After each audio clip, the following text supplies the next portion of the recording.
Bible is full of stories that we all know and love. But how well do we know them? The answer might surprise you.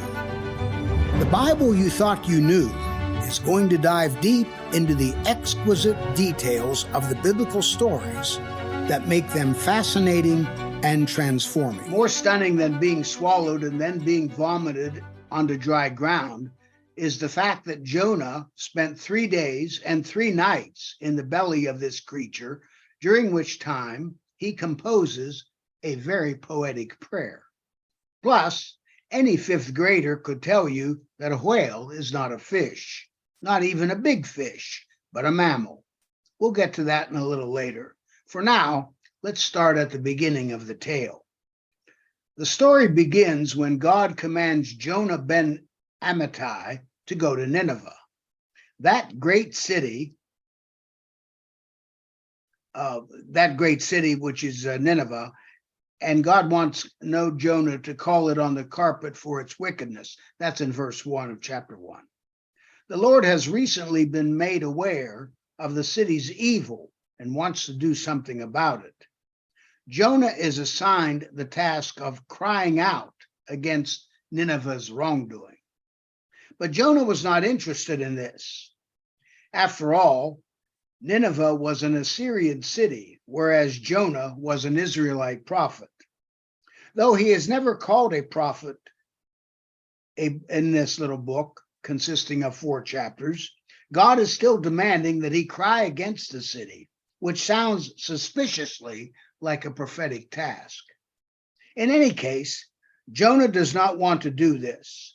In his mind, he has no choice but to get away from God's presence as fast as he can, and as far away as he can. So he heads to Joppa and books passage on a ship going to Tarshish. In the geographical context of this story, Tarshish represents the farthest point away from God's jurisdiction. Jonah buys the ticket, gets on board, gets ready to put out to sea, all to get away from God's presence. God was not about to let Jonah get away with this. So the deity hurled a great wind on the sea, causing a mighty storm, such that the ship was on the verge of breaking apart. That's in verse 4. Of course, the sailors had to spring into action with this threat. Curiously, before they do anything that is specific to being a sailor, like trimming a sail or batten down a hatch, they act like religious people. Though naturally afraid, each sailor cried out to his God, basically praying for divine rescue. Only after they do this do they attempt to lighten the ship by throwing wares, presumably luggage and the like, into the sea. It is at this point that we learn that Jonah was in quarters on the ship, fast asleep. That's in verse 5. Then the captain went to Jonah, asked him how he could sleep at such a time, and wanted to know why he was not calling on his own God. That's in verse 6. Who knows whether Jonah's God might be able to help the distressed ship at this dangerous time. Clearly, both the sailors and the captain are good polytheists. They could not be sure which of their gods had caused this storm, so desperate prayers were in order. In the world presupposed by this story, every god was a specialist, meaning that there were rain gods, cloud gods, sea gods, mountain gods, river gods, and so forth. Crying out to these and other gods until the situation is rectified was absolutely necessary. Jonah was no exception. That is why the captain wanted Jonah to join in these panicked prayers. The next thing the crew does is attempt to find out whether someone on the ship was responsible for the calamity. Obviously, this reflects a view that even weather was neither natural nor random. Weather was the province of the divine realm.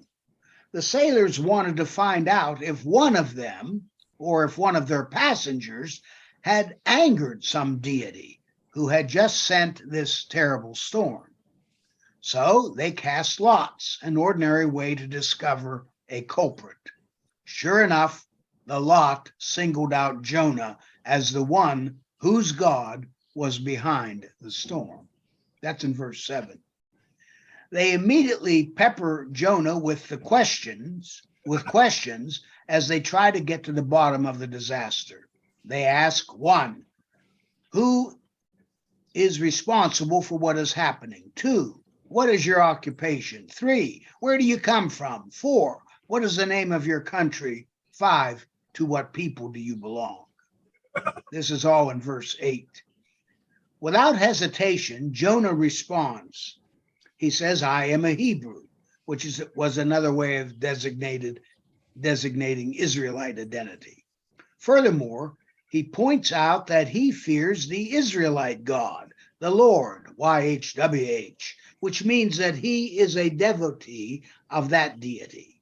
He further explains a little more about the Israelite God when he notes that this is a God of the skies or heavens, not to mention the God who made the sea and the dry land. That's in verse 9. Upon hearing this explanation, the sailors got really scared. They now knew what God was responsible for their plight, but did not know what to do about it. With exasperation, they want to know what in the world Jonah had done. Then, amazingly, at this point, we discover that the sailors already knew that Jonah was fleeing his God because he had previously told them. One can only imagine the circumstances in which Jonah would divulge such damning information. When they were about to embark, were passengers discussing the reasons for their trip? One couple is going to visit a grandmother in Tarshish. Another is celebrating an anniversary. What about you, Jonah? Why are you making this trip? Well, I am fleeing from the presence of my God. Such a response beggars the imagination. Of course, what Jonah says about his God and what he is doing is utterly contradictory. When he mentions that the Israelite God who reigns from the heavens and who created the sea and the dry land, a Semitic way of saying God created everything, Jonah presents himself as completely orthodox. His theology, so to say, is impeccable. Yet he is fleeing that same God. How does one escape the clutches of a God like that? It is folly to confess that your God is responsible for all of creation, including, by the way, the current storm that the people on this ship are experiencing. And at the same time, you thought you got away from this deity by fleeing to Tarshish? In any case, the narrative once more turns its attention to the sailors. As the storm got stronger, they asked Jonah what they should do to him, presumably to get his God to still the storm. That's in verse 11. Jonah does not flinch in the slightest. He points out that the storm came up because of his being on the ship, so that were he to be thrown aboard, the crisis would be averted. That's in verse 12. Though Jonah made the solution simple, the sailors were as ethical as they were professional. They were not about to throw a passenger overboard, even though Jonah all but gave them permission to do just that. Instead, they renewed their efforts to save the distressed ship by trying to row it back to shore. Alas, the storm was too fierce for that. Their efforts failed. Once again, however, the religious posture of the sailors is displayed. They now implored Jonah's God, the very deity who has caused the tempest. They plead for their lives and ask not to be held guilty for the sins of this one man. Indeed, he was guilty in the eyes of his God, but no other sailor or passenger had done anything wrong. Would it not be a terrible injustice for everyone on the ship to lose their life because of what one individual had done? Given this prayer and its logic, at this point the sailors, evidently somewhat reluctantly, threw Jonah overboard. Immediately, the storm stopped. Jonah had been right. His God had caused the storm, and once he was off the boat, he was no longer threatened. The sailors added 2 and 2, concluding that Jonah's God was enormously powerful. To show how they felt, they sacrificed Jonah's God. That was the last scene portrayed on the ship on its way to Tarshish. The scene switches to the sea, into which Jonah was thrown. There was no possibility of Jonah's drowning, however, as God had appointed a big fish to swallow Jonah. Though that saved Jonah, it did not prevent his spending 3 days and 3 nights in the fish's belly. That's in verses 17, or chapter 2, verse 1 in the Hebrew text. All other things being equal, spending 3 days and 3 nights in the belly of a big fish is even more miraculous than being swallowed in the first place. But miracles are not being emphasized in this story. The main purpose of the big fish's swallowing of Jonah is to save him from drowning. And the main purpose of his 3-day visit in the belly of the fish was to give him an opportunity to pray. In this light, the big fish had an important role in this story, but was not even close to its main feature. We will continue with the Jonah story in the next week's podcast. But first, let us do a little analysis of what we have treated so far. First, the adjective big is crucial to the story.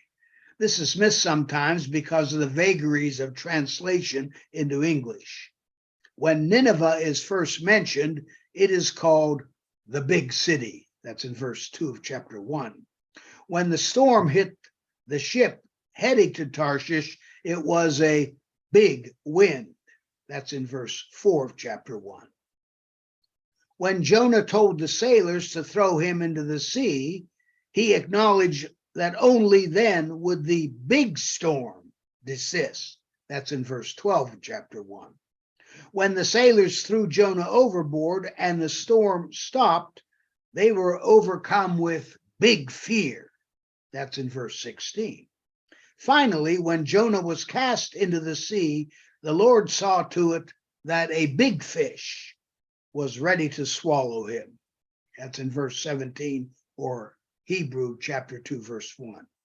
Pointedly, the adjective big is a big deal in the first chapter of Jonah.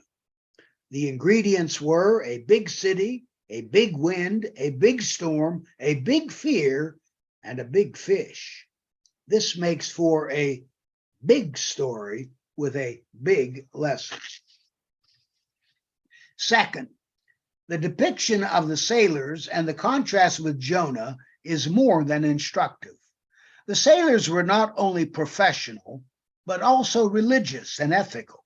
Their first actions when the ship was in trouble was to pray to their respective gods. While they were praying, Jonah was sleeping. Granted, from the perspective of the story, the sailors were completely wrong theologically. They believed in many gods, thus deviating from a central claim in Israelite thought. Their theology was bad, but their faith was superb. The sailors were serious about their faith, even though from an Israelite perspective, they could not have been more wrong. Even when Jonah admitted that he was the cause of the trouble and that the only solution was to throw him overboard, the sailors tried their best to avoid having to do that. Only when they no longer had a choice did they throw Jonah into the sea. Even then, their religiosity is emphasized. They were so impressed when the storm stopped that they sacrificed and made vows to the Israelite deity. In contrast, Jonah was the epitome of an orthodox Israelite. He believed that his God was the only God. He believed that his God had created everything. He believed that his God was responsible for the storm. He believed that his disobedience had these dire consequences. Yet, in spite of his belief, his faith was shabby. He did not want to obey God and thought incongruously that he could escape his God. No wonder he ended up in the belly of a big fish. Next week, we will begin with the prayer he prays while in that dark place. Go to my website, faspina.com. Let me know what your email is so that I can contact you for the mini courses. And also, if you want me to answer a question in a future Q&A session, email me at fspina106@gmail.com.